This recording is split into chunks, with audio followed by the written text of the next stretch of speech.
Are you always looking for a better way to store your fabric, or even worse, do you have fabric and fabric scraps coming out of every nook and cranny? Well, let me show you my top 3 secrets on storing your fabric, I think, efficiently, and I'm also going to be trying a new way of storing my fabric. Come with me behind the scenes and let's take a look. So I've been using these containers for a wee while now and I really love them. They're stackable and they're from the Bright Room collection at Target.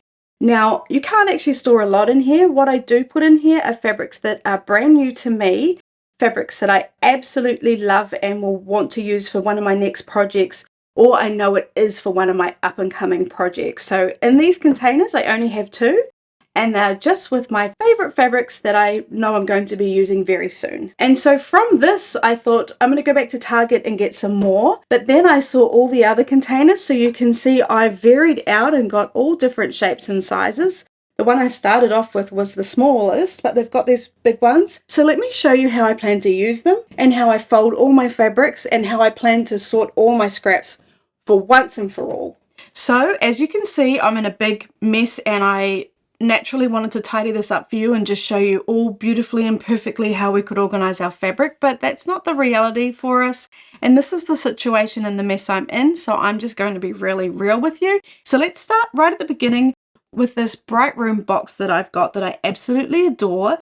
These fabrics are half a yard, and my number 1 tip is a Marie Condo tip, and that is to store your fabric vertically like this so that we can easily see every fabric we've got and we can just pull them out and then just pop them back in. Now, I just love this. These boxes are stackable, and I've got one here. You can see they stack really nicely, and I've folded mine so that they're not touching the bottom of this box because that annoys me immensely. I don't know, I'm a little bit OCD visually and tactily, so for me they can't touch the top of the box, and I'm going to show you how to fold your fabric to fit in there perfectly like that. Now, I think these boxes are absolutely perfect for half yards and quarter yards, and I believe they work a treat for fat quarters. I don't actually use a lot of fat quarters and have a lot of fat quarters. I've only got a couple right at the moment, and they're beautifully packaged and I use them as like a decoration, and I'm going to show you them later. I wouldn't mess with them. I would place them somewhere nice on your shelves because they're just pretty to look at. So anyway, back to my containers and my mess. Okay, so I just want to rewind and show you how I was storing my fabric, and let's make more mess and more piles and bring this in. So this is a crate from Urban Outfitters, and I loved the color, and one of my favorite YouTubers, she's not a quilter, she's a sewer, uses them, but she uses them, I think they're different. They're from Typo because she's from Australia. I think they're a slightly different size and they're a bit more sturdy. The thing that annoyed me about these was the sides keep coming off, and when I'd grab them out, they'd kind of fall apart constantly. But the thing that I loved about them was, again, I could still store my fabric vertically and I would have this absolutely stacked with fabric, and it was really great for that. However, I've found it's better to fold them up a little bit smaller, have them a little bit chunkier, and then they're easier to get in and out. So these beautiful peach colored crates, they're out, they're going. They're not going to serve a purpose anymore. What we're moving on to are these bigger Bright Room boxes. Now there's 2 types. I'm just going to stop right now and magically tidy this up so I can show you the 2 types. So with the Bright Room range, they've also got these larger boxes, and those smaller ones can also fit on top of these in stacks. So everything's stackable. I love that. Now this one comes with 1 drawer, and you can see I've put my fabric here and started to on this side as well. But then this one actually has 2 separate drawers, which I love. So I think what I'm going to do is swap this one out and get a second one of these. Now, my second tip for you is I really think that it's important to really just think about how you're going to store the fabric that you love and you know you want to use in the future. We do tend to hoard fabric, and we do tend to have a lot of fabric. And I think that if we're really honest, a lot of it we've sort of fallen out of love with, and we're just keeping because we don't know what to do with it. So what I like to do is fabric I've fallen out of love with, or I know that I don't want to make a project with it, definitely not in the near future or even in the next year, is I put it in a container and I actually put it away out of my sewing room, because I just don't want my sewing room to be cluttered with things I don't need or want to use, and that includes fabric. So that is my tip. I think that you should spend time on working out the best storage solution for you with the fabrics you love and you want to use. Those fabrics that are no longer serving a purpose for you, no longer fill you with joy. This is actually another Marie Kondo tip actually. I think you should consider packing them away, and then when you know what, I really don't want them, consider donating them or giving them away, just so we can feel a little bit lighter and fresher in our sewing room. So for me personally, I think I can actually get away with just having 2 of these and another storage container I'm going to show you, and a few of these little ones. I don't actually have a whole heap of fabric that I love and want to use. So that's just me. So let me show you how I fold my fabric to fit in these and in the smaller containers, and then we're going to jump over to the scraps, which I think are even more problematic. Let me show you how I'm going to fold my fabric to fit into these 2 boxes. Now this is a 1/2 yard, that's my preferred length of fabric to buy, and I will show you other lengths as well. But it's just my 1/2 yard here, that's my manufacturer's fold, and these are the selvages. So I'm just going to fold it up, the selvages to the manufacturer's fold. Then I'm just going to fold it again, and then I'm going to fold it into 3s. So just by eye into 3, just like that. Now that is ready to go in here, and if I was folding my fabric to go into here, I actually put them on the side like that and stack them up like that. That works a treat.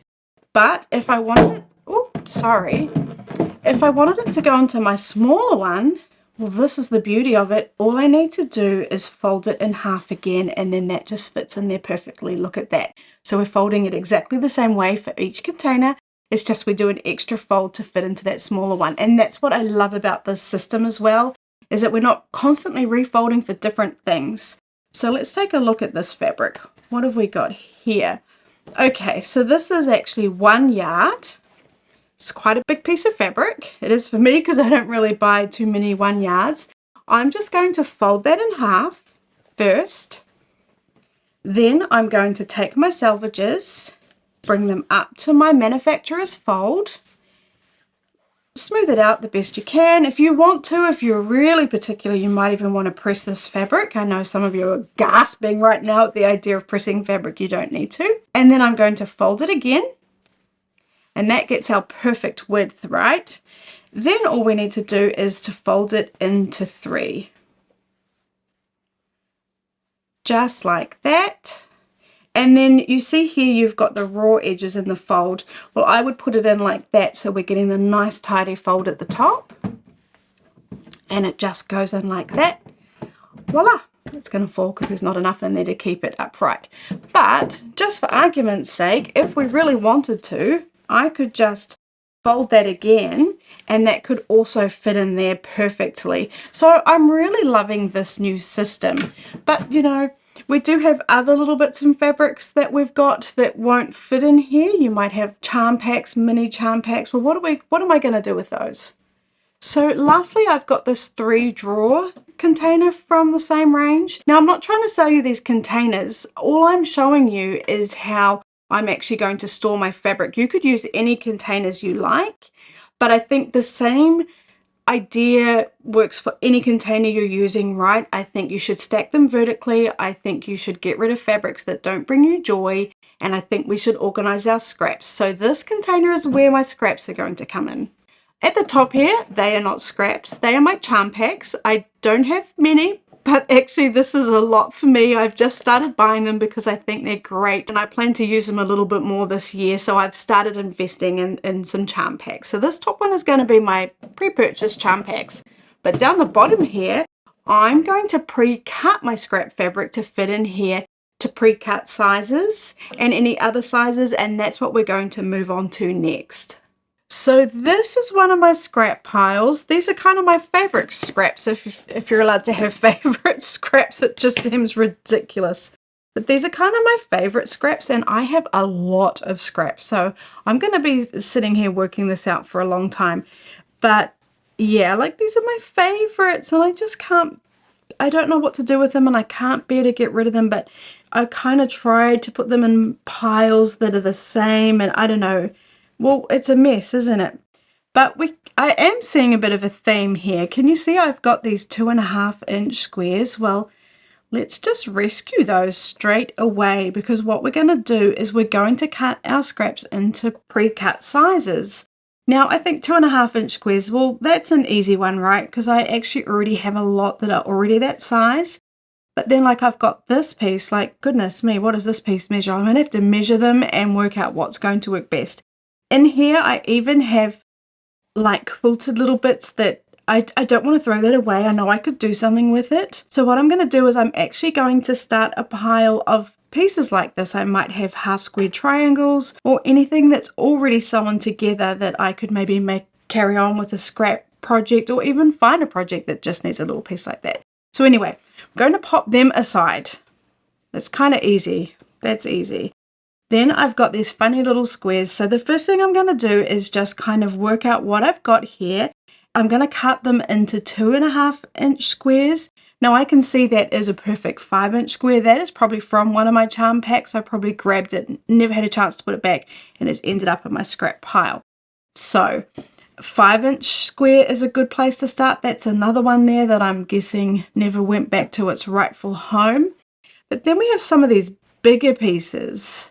Now, I don't want to cut that up, right? That's quite a nice big piece. So I'm just going to keep that as it is, but I will start making piles and sorting them out into kind of bigger pieces and smaller pieces. So that's where I'll start, and I'll meet you back here and we'll make a plan. How about that? So here's what I did. Any of my substantial size pieces, I've folded them up and they'll go on my scrap pile. So these are sort of anything smaller than a fat quarter, which is 18 inches by 22 inches. They're folded up here, and I'll pop these in a container. If you wanted them all to be folded exactly the same, you could make a little template to fold your fabric around to make sure they're the right size. So I'll find a little container for these, remembering I've got a lot more scraps to sort out soon. Then I cut anything little into a 2.5-inch square. Now these are going to be really handy because I do a lot of projects with 2.5-inch squares. Now anything that would be bigger than a 2.5-inch square was then cut into a 2.5-inch strip. So you can see I've got this piece, which probably could have just been 2 squares, but you never know, I might need that longer piece. So that stayed complete, and they're all 2.5-inch strips. Then I did a 4-inch strip and a 5-inch strip. Now, I think you should cut them whatever size you think is going to be useful. You know, you could be silly. You could, I mean, not silly, but you could go 2.5-inch, 3.5. But I just think at the end of the day, we have to remember they're scraps, and they can get a bit overwhelming. So do try and be a little bit hard on your scraps, because we are trying to tidy them up, reduce them a little bit, and make them so they're usable. So I did 4-inch, 5-inch, and the 2.5-inch strips. Then I told you I did the 2.5-inch squares. Then I made a little pile of anything that was pre-sewn, and I only found that one random half square triangle in there. Then I cut a few 5-inch squares and one 4-inch square, because basically everything I was able to get at least 2 out of the 4-inch, which then I cut it into the 4-inch strip. So all I'm trying to do is get a nice little set of pre-cut sizes ready to go. Now, it was hard because I did end up with a lot of scrap, but then at the end of the day, like, these are scraps. It's not like this is my only fabric. These are my scrap fabrics. So I was a little bit brutal. So I just wanted to show you the kind of pieces I was dealing with. Like, you know, these are not handy as they are. They're not useful, they're not handy. So we're going to have to be brutal. So let me show you how I would have cut this piece. Now I think this is only going to be 2.5-inch squares if I'm lucky. Unfortunately, well, this bit here is not 2.5 inches wide. Otherwise I would have just cut a nice strip. So I'm going to fold that in half, because we don't have time either to really sit and meticulously cut every single little 2.5-inch square. But if you do, by all means do that. So I'm just going to cut those raggedy edges off. Oh, flip it over, and now cut at 2.5 inches.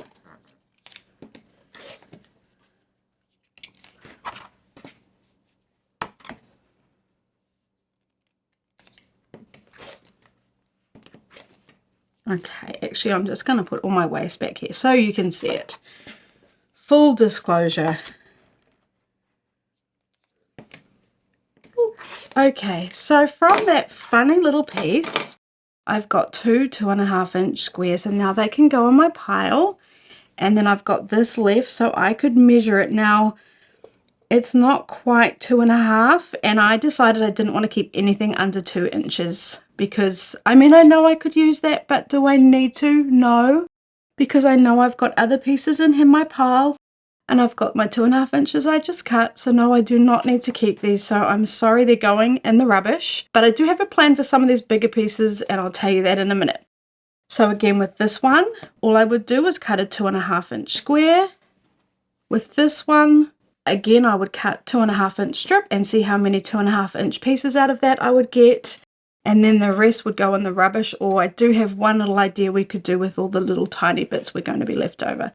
But to be fair, this takes up so much space and it's really not useful. So I think this is a really neat way to sort out your scraps. Now on Instagram, I did ask if people had tips, and this was Erica Arndt's tip. She sent me a link to a video explaining how she sorts out her scraps, and this is what she does. The sizes that you cut are completely up to you, but I can see this is really going to be helpful. And now I'm going to put it into my new container that I bought just for my scraps. Okay, so I've got my strips here folded in half, and their sizes. If you wanted to, you could just get a little post-it note and put the size on there, but we've spent a long time cutting them, so we know what size they are. Those are my 2.5-inch strips, and I'll just fold those in half and I'll put them there. Look how tidy that is. And my 2.5-inch squares, I'll pop them in that corner. These ones, I'll pop them here. Oh my gosh, I love that. Now, isn't that amazing? Because now I know if I need a 2.5-inch square, I can either grab these or I can cut some of my strips, and I'm not just rummaging through a lot of fabric. Admittedly, I've got more scraps to go through, but I'm loving how this is looking and how organized this is.